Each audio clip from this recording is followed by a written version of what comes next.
Get your hands off my wife, Devin roared. Oh dear, I said, pulling out my phone and calling Foster.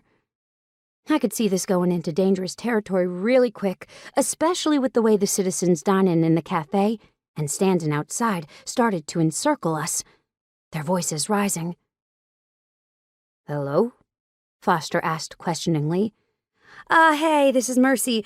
Your brother and I are at Catfish Charlie's, and we have about 15 people surrounding us. I think we need some backup, I said hurriedly. I could hear Foster move in the background, and then what sounded like a door slamming shut, followed shortly by the sirens turning on in the background. Be there in less than 2 minutes. Keep me on the line. He sounded exactly like his brother with his bossiness. Keep me on the line. As if I would have done anything differently. Soon the crowd went from 15 people to even more, and I was pushed back until I wasn't even within arm's reach of Miller anymore.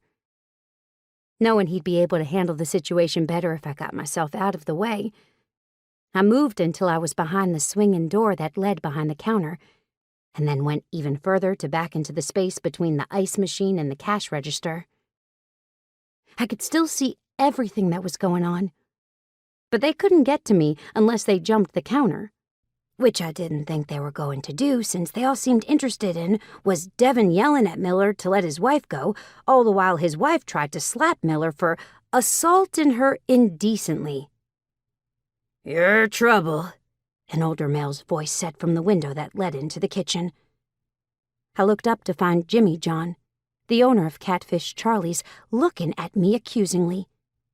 I held up my hands and said, I didn't have anything to do with it.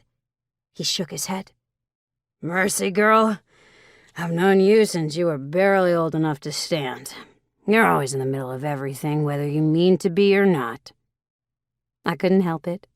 I laughed, which caused Miller to whip his head around and look at me, which then caused Devin to take a swing at Miller while his head was turned. Miller's head whipped around with the force of Devin's punch, and he turned back slowly to glare at Devin while still trying to restrain Sarah. Miller threw one perfectly timed punch straight to Devin's temple. Devin dropped like a brick, and the crowd went wild.